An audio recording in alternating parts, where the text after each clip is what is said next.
اسمع يا سيدي بقية التعليمات بتاعت ابنك سمير.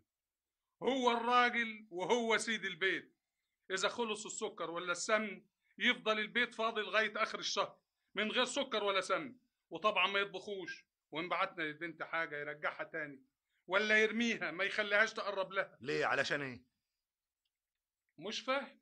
أكتر من كده كمان، إن رجع وكان الطبيخ لسه على النار يخرج يتغدى بره. وإذا صحي من النوم العصر وكانت بتسمع الراديو يروح شايله ويقفل عليه الدولاب. وحاجات زي دي كتير، حاجات صغيرة ما أقدرش أحكيها لك. لكن ده ما كانش كده في الاول. ما هو علشان كان قاعد معاك يا عبد السلام، ما كانش حر في بيته زي ما بتقول. إنما دلوقتي هو حر يعمل زي ما يعجبه. ازاي بس يا استاذ عبد الخالق؟ ازاي؟ أنت مش مصدقني؟ أجيب لك أمال تحكي لك. 14 شهر على الحالة دي والبنت ساكتة وصبرة، وأخيرا وقعت بلسانها. أمال، تعالي يا أمال. نعم يا بابا. تعالي يا بنتي، احكي لعمك على سمير ابنه. صحيح الكلام ده يا امال؟ صحيح يا عمي. ايوه يا عمي عبد السلام، يا ريتنا تننا عايشين معاكم. ما تعيطيش ما تعيطيش يا امال، حقك عليا أنا. عيال، كلام عيال وشغل عيال، علشان فرحة ليلة واحدة يتعسونا ويتعسوا أولادهم سنين بحالها. الحق علينا يا عبد السلام، احنا اللي بنوافقهم ونجوزهم وهم طايشين. حق كله حصل وفاكراه زي ما يكون امبارح. وبعدين امال سابته وراحت لاهلها، وسمير رجع البيت وجالي لوحده. اوف، حاجه تجنن، حاجه تغيظ. يا ابني يا حبيبي بس قولي ايه اللي مضايقك ومزعلك وتعبك؟ يا ماما، يا ماما، لا هي فهماني ولا انا قادره افهمها. امال يا ابني، امال ما تفهمكش ازاي؟ بقالها معاك 4 سنين طوال عراض ولا تفهمكش؟ اللي حصل انها مش فهماني لغايه دلوقتي. يا ابني كفايه اللي عملته فيها، كفايه يا سمير التعذيب اللي شافته منك. انت مش فاكر ايام ما كنت بتمنع اهلها عنها؟ اعقل يا سمير، هو لولا ابوها راجل طيب كان يسيبها لك بعد اللي حصل. يجي ياخدها يا ست ان كان عاوزها، حد حيشه؟ حد منعه؟ بتقول ايه يا سمير؟ انت اتجننت ولا اتهبلت؟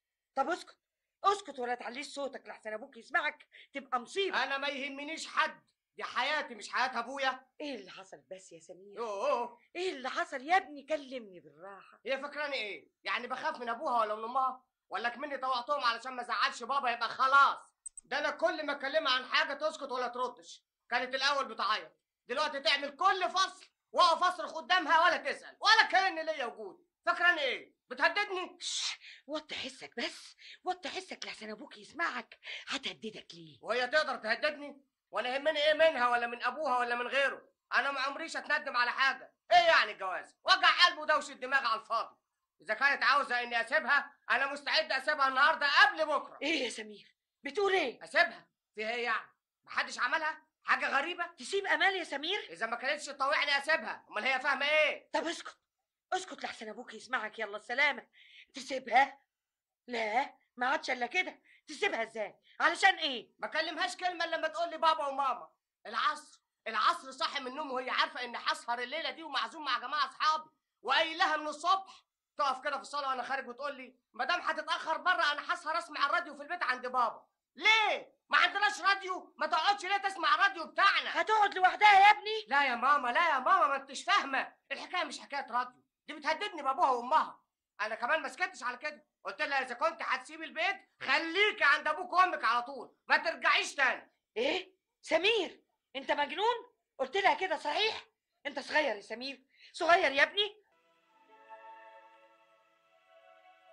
وخرج من هنا وانا وراه على بيت الاستاذ عبد الخالق، وقابلت ام امان. فاكره المقابله بالكده؟ شوفي يا ست ام سمير، ما هو احنا كمان ما نقدرش نستحمل اكتر من كده.